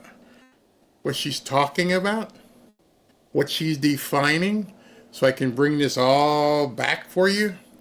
She's defining the end of broadcast media. When RFK Jr. gets in office, and he gets in and says that you can no longer use television to broadcast pharmaceutical advertising. And 75% of television stations or networks make their money from pharmaceutical advertising. And that goes away. And advertisers realize, I don't want to advertise on Joy Reid's show because nobody's watching it. I want to advertise when I know eyeballs are there. So when the Golden Globes are coming on, here's what I could do. I could either advertise on ABC when the Golden Globes are on, no thank you, or I can do it on X where I know everybody is actually watching. Those dollars that were allocated for television will be moving to X. Rest in peace, broadcast media. So I hope you guys didn't tune out for that, because it all ties together. This is, with the fact checkers gone, the eyeballs will come back to Facebook and X and Instagram. And then by that, the advertisers coming back, because the eyeballs are back, they're no longer going to be watching television. So you have to think how all of this is congenital and how it all acts in symbiosis to destroy the media as you know it today. That's what's going on. And just wanted to, I've been waiting to show you that, because this is what the media is screaming about. They're done. They are absolutely done. If they don't have pharmaceutical advertising, they won't be able to pay these people on the air. That's why they're freaking out. So a petition is going against RFK Barry. Yep. And that's why. There's 15,000 doctors that have come out and said they don't want RFK. This is why. Follow the money. I give you this information so that you can then go look it up and you can talk to other people. Just like you just said, a petition is going around against RFK Jr. Now you know why. You can get in that conversation and go, hey, the reason why they're doing this is because they realize that pharmaceutical advertising will be cut from the networks and it's going to move to Elon Musk. Now you're in that conversation. Now you're armed. Instead of just saying a petition is going around, a petition is going around because blah, blah, blah, blah, blah. See how I'm trying to help you all to get you like a real global look as to things? So you're not just, being taken advantage of like a rube. You know the information. I love it. Wow, they really do take one's thoughts and view off. Yep, XTV on the internet. Yep, that's coming. KPI is a key performance indicator. It's a stat that they use to know how well their commercials are working. Absolutely. Barry, do you mean growth and income? Let me answer your question. Growth and income for somebody advertising? Yes. Growth and income for the network stations? Not so much. They're going to lose money. It's all about money. Everything's about money. And that's why the apprehension and why the opposition against some of these people, it's all money. They don't like Pete Hegseth because he's going to stop them from doing different things and spending money in the Department of Defense. They're all against RFK Jr. because they know he's already started. No fluoride, no this, no that. That's all money. The pharmaceuticals depend upon television. The little blue pill, so well. They're selling crap to people. And they need that. You think Rachel Maddow gets $25 million a year because she's good? No. It's all giant payola. And it's worked for them for so long. And so now you got Linda Iacocino, and she's telling these advertisers, we got the goods here. You can reach people specifically when they're watching. That's why people pay $5 million a spot for a commercial during the Super Bowl, because it's the biggest eyeball event in the world. Everybody is watching at that predetermined time. There's no DVR. There's no tape delay. They're watching the Super Bowl right then and there. And so they can command such high dollars. Take that money away from the news stations, including Fox, and they're screwed. Which is why you see people like Stephen A. Smith, and why you see people like Sean Hannity and Will Cain. They're all creating podcasts. They're looking, remember I've told you this many times, skate where the puck is going to be, not where it is. They see that puck way over there like, hey man, we're in big shit trouble. These networks aren't going to be able to pay us.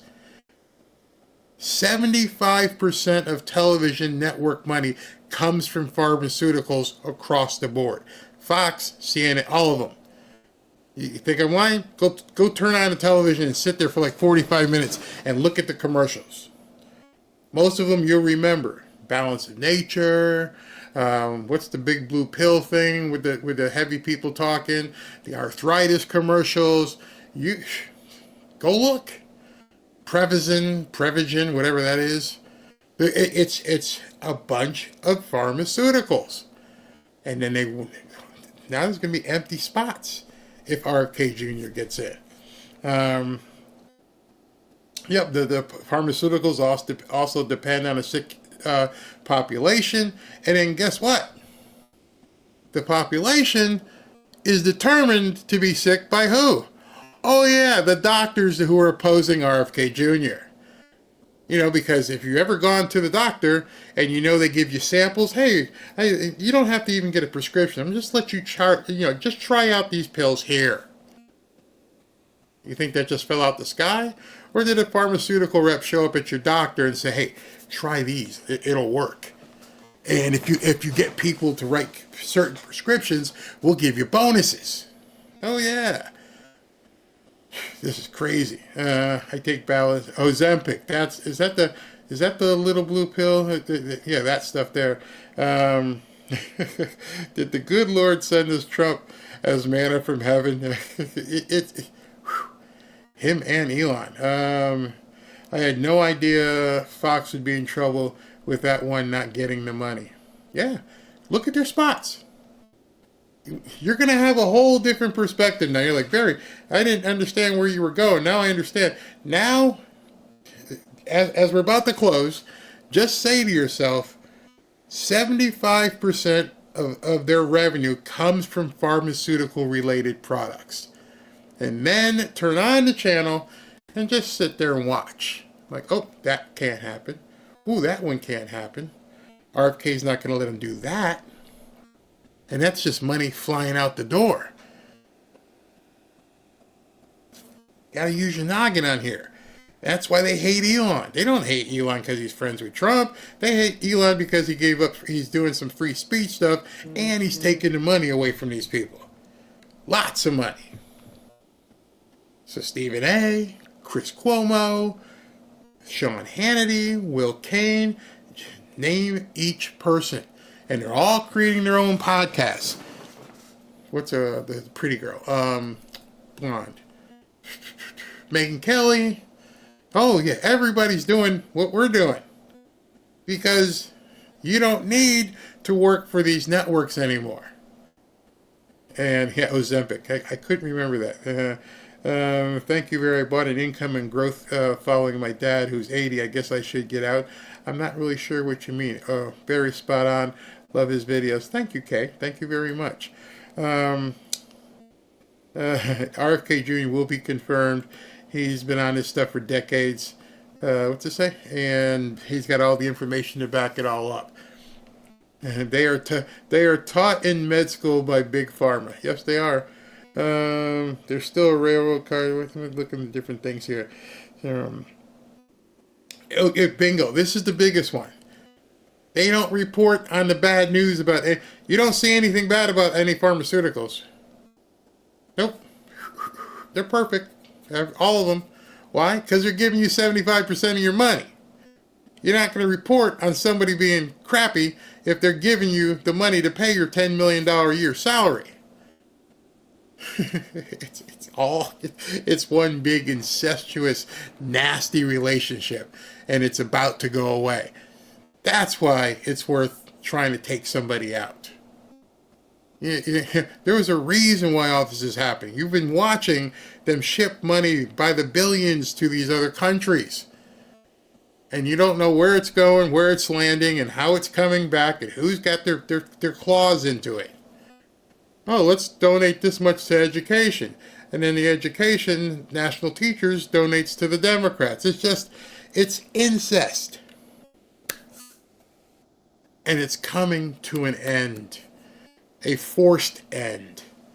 Elon Musk is not playing with them. Nope, that's why they hate him. You have to wonder. Yep, but Elon is also attacking Europe, and he's in hot water. Yeah, why do you think they're pissed off? I saw that Geraldo said he wants to smack Stephen A. Smith. No, he was talking about Stephen Miller. He wants to hit Stephen Miller in the mouth. That's why they give you pills with side effects. And then you're on other pills and sicker than ever. There's two things I always wondered about. One was pills, and the other one was IPOs and certain investments. Because if you ever look at the disclaimers, which are like this long, you're like, why would I ever take that? Oh, could cause drowsiness, could cause your weenie to fall off, could cause one eye to close, could cause... Dude, I got a toothache. Why in the hell would my weenie fall off because I have a toothache and I'm taking this pill for my toothache? Well, it's just what could happen. That's why you get so many drugs that are made for one thing and end up working for another, because the side effect ends up being, okay, hey, take this pill here. Okay, what's it supposed to do? I don't know, but it makes your weenie grow. But they didn't design it for that, but it ended up happening. Ozempic. Hey, it's for this, this, and this. But guess what? You're losing a bunch of weight, so maybe you can try to... What that's telling you is they're experimenting on you. If they made it for this, and they start selling it for this, which means they weren't really sure it worked for this, but people like it for this, so let's just sell it. Can that be good for you? I don't think so. I don't think so. Wow. Cat Williams said it best. He sure did. Sure did. All right, everybody. I got to go watch Notre Dame play. I'm not watching some of you trying to spoil it for me. It's cold down here. My wife made some great soup. Lentil soup she made. So I'm going to get a nice big bowl of soup and watch my football game. What I need you to do, if you'd like to, is to join us on X. And no, there's no cost for this.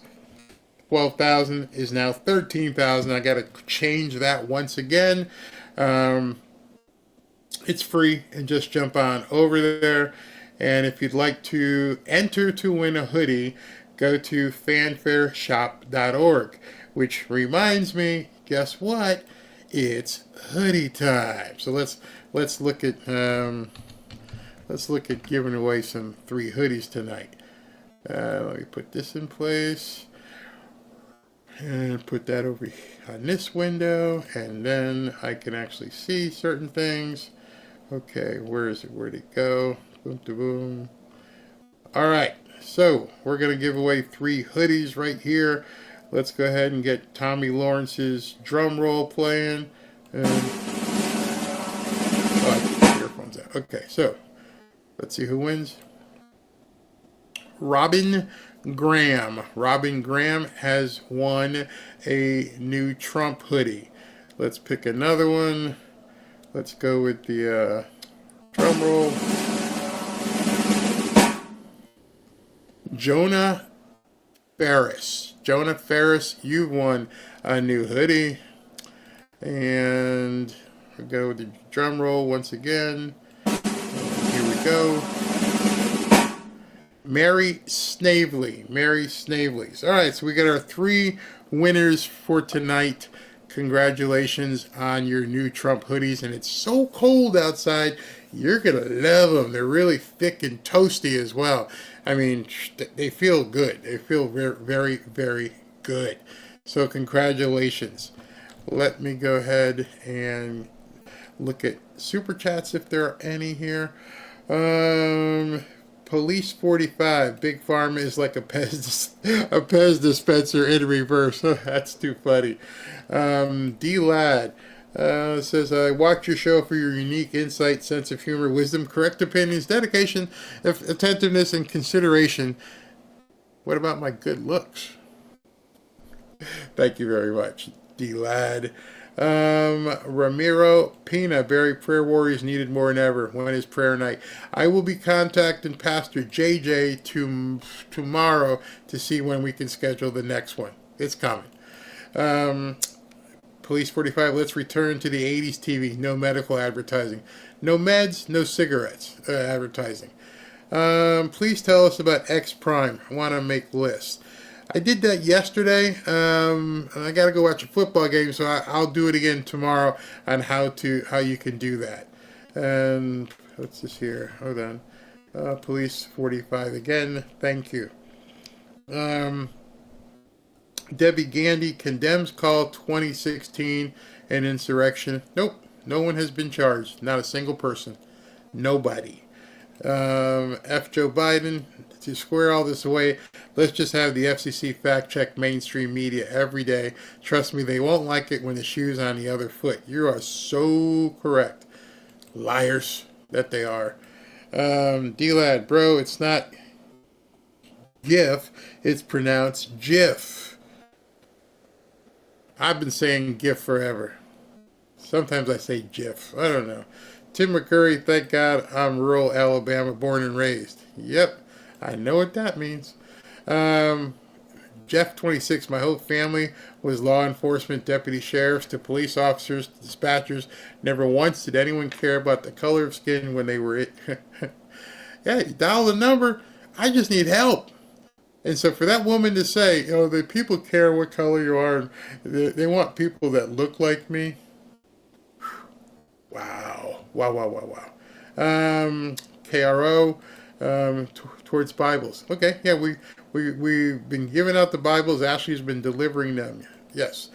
Johanna Caroline, Oregon, when the traffic lights are out, we treat it as a 4-way stop. That's being very considerate, to say the least. Kelly Sagansky, FYI, University of Michigan, Miami, condemned comment of, Missouri, Karen Piper, James Woods. So that was the lady yesterday who was like karma against James Woods. Good. David Burgess, Barry, it's not that we don't have compassion. It's just that everybody's focused on the celebrities who can rebuild, not the common man who lost everything. How do I say this? How do you know somebody's financial position? You see, since many of these houses don't have insurance, how do you know that they can rebuild the house that they're living in? Number one. Number two, take away the house. Take away the wealth. What price do you put on someone's memories? People don't think about that. There's a lot of things in a house that have nothing to do with the structure. Yes, I have a nice house. We have a pool out back and everything else, but that's just the walls. There's stuff in here. A picture of my mom who passed away. A picture of my dad. Family. You can't pay. There's no insurance that's going to give me that back because insurance is not going to give me any value on it. And even if they did, how do they get a picture of my mom back? How do they have Ashley's baby picture back? I can't get that back. You got to think beyond dollars and cents, bro. Way beyond dollars and cents. Let's see here. Wait a minute. Let me do this here. But I appreciate your comment. Sherry Clem says, Barry, someone posted the skyline view of the city burning and compared it looking down on Mordor. Yeah. Little Dove, thank you. Hi, Barry, love your channel. I've asked for a Bible, never got one. Just go ahead and make sure if one of the mods can give Little Dove the email and let Ashley know. If you asked in here without sending an email, there's no way she would ever know. So you have to send an email to, what is it, showmail@fanfareshop.org, and somebody can post that, please. David Burgess, thank you very much. Hume Drummer. Oh, you got a new avatar. Hi, Barry. Oh, no. Whitney Cummings is the comedian who roasted CNN on their New Year's Eve show. She sure did. She let him have it. Fernando Cardenas, my heart goes out for all our California brothers and sisters. We are all children of God. They just need to learn how to vote better. Well said. Well, very well said. Angela Estelle, the Lord's eyes are wide open. Let's pray for the fellow human beings that are hurting from this tragedy. I would never want to be so cold as to not care how somebody is going to, even if they don't like me. I don't care. I don't care. I still don't want people hurting like that. It's called empathy. Absolutely. Thank you, Claudette. Jose Brazil, Barry asked doctor to prescribe Tessalin pearls. Helps. You notice, the show started at 8, and now I don't even have a cough. Very weird. Very, very weird. I don't know what happens. When I start, by the time I end, no cough. It's very, very weird. David Rodriguez, no mercy to the commies. Georgia Yount, will Biden get a presidential library? I hope they, as of right now, he will. Marvin McLean, I voted for retribution. Trump's got to come at these people hard, absolutely hard. All right, so that's everything. Just everything I say, microphone. Okay, Ashley's on it. Great, thank you very much. So that's it for tonight. Tomorrow, I saw somebody who said they didn't want to see or hear the sentencing. Those of you who do, I will be live at 9:30. I'm going to have one of Trump's attorneys on with me, Peter Tickton. So if you'd like to join me at 9:30 tomorrow, we'll be here listening because they're doing audio. We're going to be listening to the sentencing. Thanks for tuning in. Have a great night. Go Irish.